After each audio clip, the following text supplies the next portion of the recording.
ओम नमः शिवाय। आज दोस्तों हम आपको शिवरात्रि की कथा सुनाते हैं, जिसको सुनने से तमाम पापों से छूटकर मोक्ष की प्राप्ति होती है। एक बार पार्वती ने शिव से पूछा, ऐसा कौन सा श्रेष्ठ व्रत है जिसको करने से मृत्यु लोक के प्राणी आपकी कृपा प्राप्त कर सकते हैं। तब शिव जी ने शिवरात्रि के व्रत का विधान बताकर यह कथा सुनाई। शिव जी बोले, एक गांव में एक शिकारी रहता था। वह पशुओं की हत्या करके अपने परिवार को पालता था।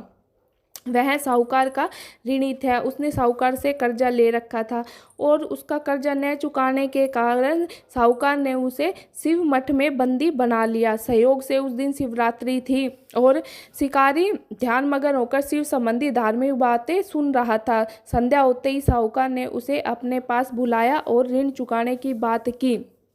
तो शिकारी ने अगले ही दिन सारा कर्जा चुकाने का वचन दिया, तो साहूकार ने उसे मुक्त कर दिया।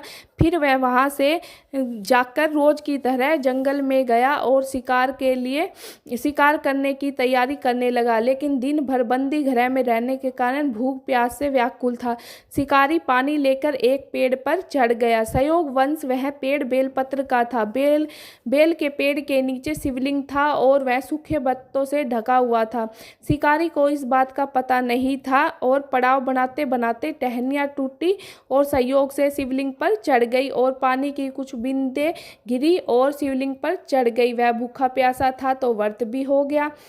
एक पहर रात्रि बीत जाने के बाद एक गर्भणी हिरन वहां से गुजरी। शिकारी ने उसे देख धनुष पर तीर चढ़ाया तो मर्गनी बोली कि मैं गर्भणी हूँ, शीघ्र ही प्रसव करूंगी। मैं अपने बच्चे को जन्म देकर शीघ्र ही आपके पास उपस्थित हो जाऊंगी, फिर तुम मुझे मार देना। और हिरनी ऐसा कहकर झाड़ियों में लुप्त हो गई।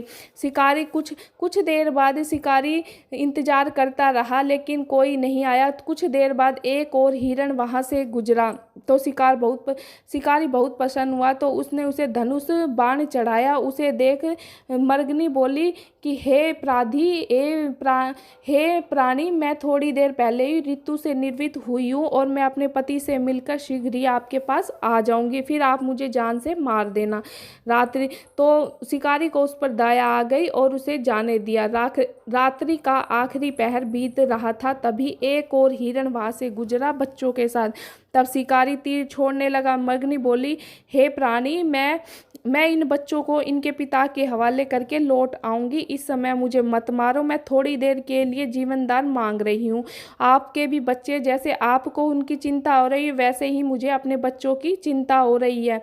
ऐसा सुन के शिकारी का दिल पिघल गया और उसने कुछ देर के लिए हिरण को वहां से जाने के लिए बोला। कुछ देर बाद एक हिरण और वहां से गुजरा। शिकारी ने सोचा, अब तो मैं इसका शिकार अवश्य करूंगा। शिकारी को धनुष बाण चढ़ाते देखकर हिरण बोला, अगर तुमने मेरे से पहले आने वाली 3 मर्गनियों और उनके बच्चों को मार दिया है तो मुझे भी मारने में विलंब न करूं, क्योंकि ताकि मैं उनके वियोग से एक क्षण भी दुख न सहना पड़े, क्योंकि मैं उन हिरनियों का पति हूँ जिनको तुमने जीवन दान दिया है। मुझे भी कुछ क्षण का जीवन दान दो ताकि मैं उनसे मिलकर आ सकूं, फिर हम सब वहां उपस्थित हो जाएंगे। मर्ग की ऐसी बात सुनते ही शिकारी को पूरी रात का चक्र याद आ गया। तब उसने ये सब हिरण को बताया। तब हिरण ने बोला कि मेरी तीनों पत्नियां आपसे प्रतिज्ञाबद्ध होकर गई है। अगर मैं मर गया तो उनके धर्म का पालन नहीं होगा, तो मुझे कुछ देर का जीवन दान दो और मुझे जाने दो और मैं उनके पास जाके आ जाता हूँ और फिर आप मुझे मार लेना। मैं सपरिवार यहाँ उपस्थित हो जाऊँगा। थोड़ी देर बाद शिकारी ने उनको जाने दिया। कुछ देर इंतजार के बाद शिकारी देखता है कि मर्ग का सारा परिवार वहां उपस्थित हो गया। तो शिकारी ने ऐसा देखकर शिकारी का दिल पिघल गया और उन्होंने मर्ग के परिवार को जीवन दान दे गया।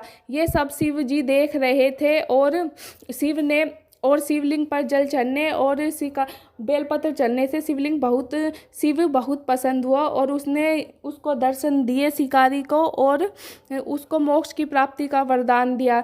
तब शिकारी की मृत्यु हुई तो यमराज के दूत उसे लेने आए, तो शिवगणों ने उन्हें वापस भेज दिया और शिवलोक ले गए। शिवलोक ले गए। अगले जन्म में वह चित्रभानु नामक राजा बनकर पैदा हुआ और चित्रभानु को अपना पिछला जन्म याद था, तो इसीलिए उसने शिवरात्रि का व्रत करना प्रारंभ किया और जनता को भी इसकी करने की सलाह दी। इस प्रकार शिवरात्रि का व्रत आरंभ हो गया। इसलिए प्लीज़ आपको यह कहानी पसंद आई हो तो लाइक और सब्सक्राइब। धन्यवाद।